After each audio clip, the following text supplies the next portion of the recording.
لقمان حکیم به هدایت فرزند خودش میپردازه، به ارشاد و راهنمایی فرزند خودش توجه میکنه. یعنی همه من و شما باید این گونه باشیم، همه ما باید در این زمینه لقمان باشیم و صاحب حکمت باشیم. از کجا باید آغاز کنیم؟ گام اول در نصح و ارشاد و راهنمایی فرزند، متوجه نمودن فرزند به سنگین ترین گناهه، به خطرناک ترین گناهه که اگر هدایت خداوندی و نصح و ارشاد پدر و مادر نباشه، کمن فرزندان که جان سالم از این گناه بزرگ و سنگین به در برند.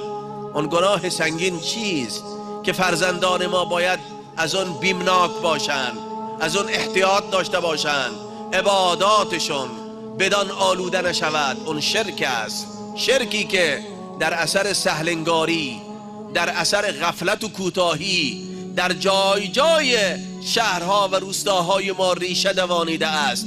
در فکر ما، در اندیشه ما، در گفتار ما، در عبادات ما ریشه دوانیده است. لقمان حکیم در مقام موعظه و اندرز به فرزندش میگوید یا بنی، ای فرزند عزیز من. قبل از این که پدر فرزند خود را ارشاد و راهنمایی کنه، باید ثابت کند به فرزندش که غمخوار و دوست دارنده اوست، ثابت کند که دلسوز فرزند خود است، تا فرزند نسبت به پدر تنفر پیدا نکنه، سوء ظن نسبت به پدر نداشته باشه، موعظه ها و سخنان پدر را دست کم نگیره. اول پدری خودش را، خیرخواهی خودش را، محبت و دلسوزی خودش را برای فرزند خودش ثابت میکنه و با این عبارت زیبا سخن را آغاز میکنه: یا بنی لا تشرک، ای فرزند عزیز من. کلمه تصغیر در جهت اظهار محبته. ای فرزند عزیز من لا تشرک بالله. پیامبر اکرم علیه السلام هم این گونه توصیه میکنه: اکرموا اولادکم و احسنوا ادبهم. شما فرزندانتون را گرامی بدارید، عزیز بدارید و نیک ادبشان بدهید، چرا که ادب بهترین سرمایه برای فرزندانه. بهترین خدمت برای فرزند چیه؟ خانه ساختنه، ماشین گران قیمت خریدنه، موتورسیکلت اونچنانی در اختیار او گذاشتنه؟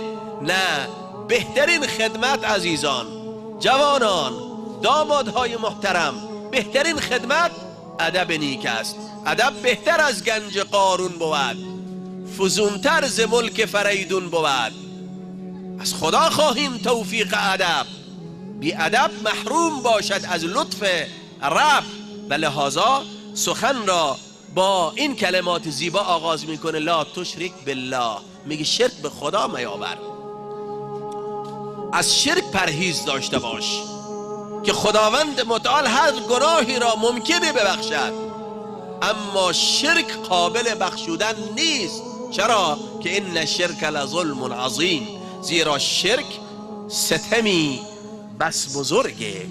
ظلم کلمه زشتی است، همگان بر زشتی آن آگاهی دارند و هر عقل سلیمی از ظلم تنفر دارد.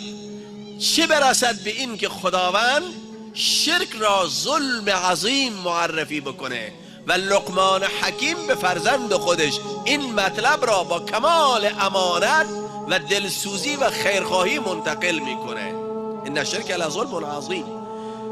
سپس لقمان حکیم توجه فرزند خودش را به زندگی بعد از مرگ، حساب و کتاب، عدالت خداوندی، کارنامه اعمال، قانون لایتغیر خداوندی نسبت به بندگان معطوف می‌داره.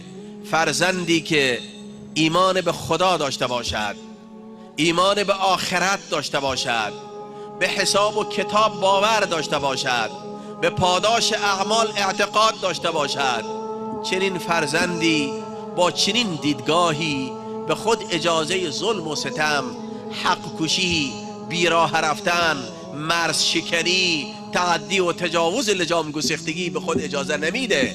و لحاظا لقمان میخواهد توجه فرزند خودش را به قدرت خدا، به علم خدا، به عدل خدا، به محکمه عدل الهی در جهان رستاخیز معطوف بدارد و به او میفرماید یا بنی انها ان تکو مثقال حبة من خردل فتکن فی صخرة او فی السماوات او فی الارض یأتی بها الله ان الله لطیف خبیر. فرزند عزیزم بدان، به فرزند خود میخواهد یک نکته بسیار زیبایی بگوید، میخواهد به او بفهماند که تمام کارهایی که ما انجام میدهیم، تمام سخنانی که بر زبان جاری میکنیم، همه اینها ثبت میشود، همه اینها فردای قیامت مورد رسیدگی قرار میگیره، همه اینها درباره آن حکم صادر میشود، اون هم از جانب خداوند متعال. میگوید انها ان تکو مثقال حبة من خردل، اگر چنانچه رفتار تو ای فرزند من هم وزن دانه خردل باشه و این دانه خردل در درون سنگ باشه و این سنگ در این کهکشان عظیم رها بشه، فتکن فی صخرة او فی السماوات او فی الارض، کجا میره؟ سرانجام چی میشه؟ آیا فراموش میشه؟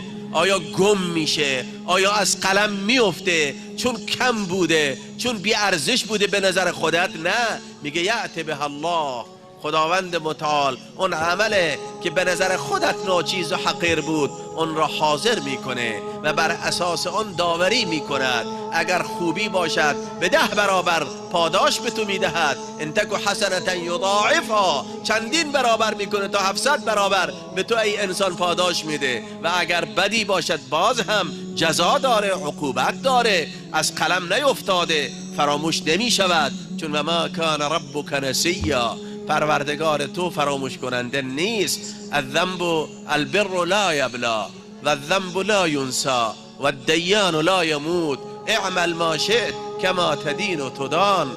یعنی این حدیث نبوی است، خوبی از بین نمی رود، فراموش نمیشه، ضایع نمی شود. تو خوبی میکنه و در دجله انداز که ایزد در بیابانت دهد باز. و ذنب لا ینسی، و گناه هم فراموش نمی شود. این ما هستیم که گناهان خود را فراموش میکنیم، گناهان خود را دست کم میگیریم، چون به عاقبت و فرجام کار توجه و عنایت نداریم، به آینده خودمون نمی اندیشیم. ما گناه خود را فراموش میکنیم، ولی خدا که فراموش نمیکنه ما چه کردیم و چه گفتیم و چه خوردیم و چه بردیم. یا بنی اقم الصلاة، به فرزند خودش دستور میدهد، توصیه میکنه، سفارش میکند نسبت به شعائر دینی، عبادات اسلامی، برنامه های دینی توجه و پایبندی داشته باشد. در رأس عبادات و شعائر دینی نمازه، بهترین وسیله ابراز احساسات در برابر نعمتهای الهی، بهترین وسیله برقرار نمودن رابطه بندگی با خدا، بهترین وسیله راز و نیاز کردن با خدا.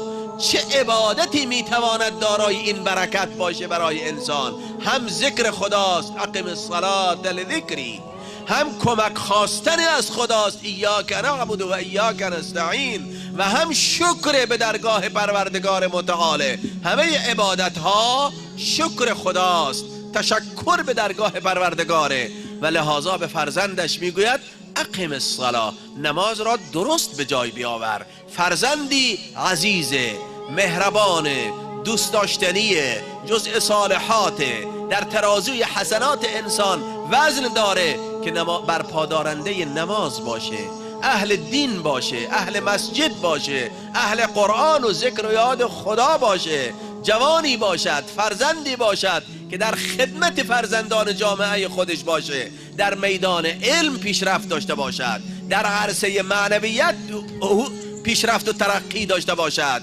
غفلت و قصور و کوتاهی و تفرید نداشته باشد. و بعد میگوید و امر بالمعروف و انه عن المنکر.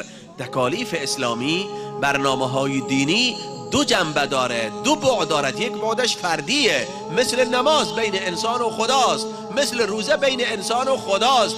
اما بعضی عبادت ها یک تکلیف اجتماعیه، یک وظیفه است که حکایت از داشتن احساس انسانی دارد، حکایت از غمخواری و دلسوزی داره. به فرزند خودش میگه فرزندم مبادا بی غم باشی، مبادا بی تفاوت باشی، مبادا فکر کنی که کار دیگران به تو مربوط نیست. این فکر غلطه که شخص بگوید دیگران به من چه، من مسئول خودم هستم، دیگران به من چه. نه، میگه تو گلیم خودت و گلیم دیگران را از آب نجات بده، باعث نجات خودت و دیگران باش.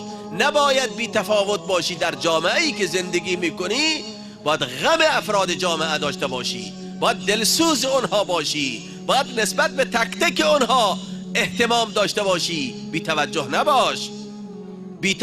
بی تفاوتی و بی توجهی درد بدی است که متاسفانه دامنگیر ما شده و علت این که ما بی تفاوتیم محروم بودنمون از این گونه موعظه و نصیحت و اندرزه.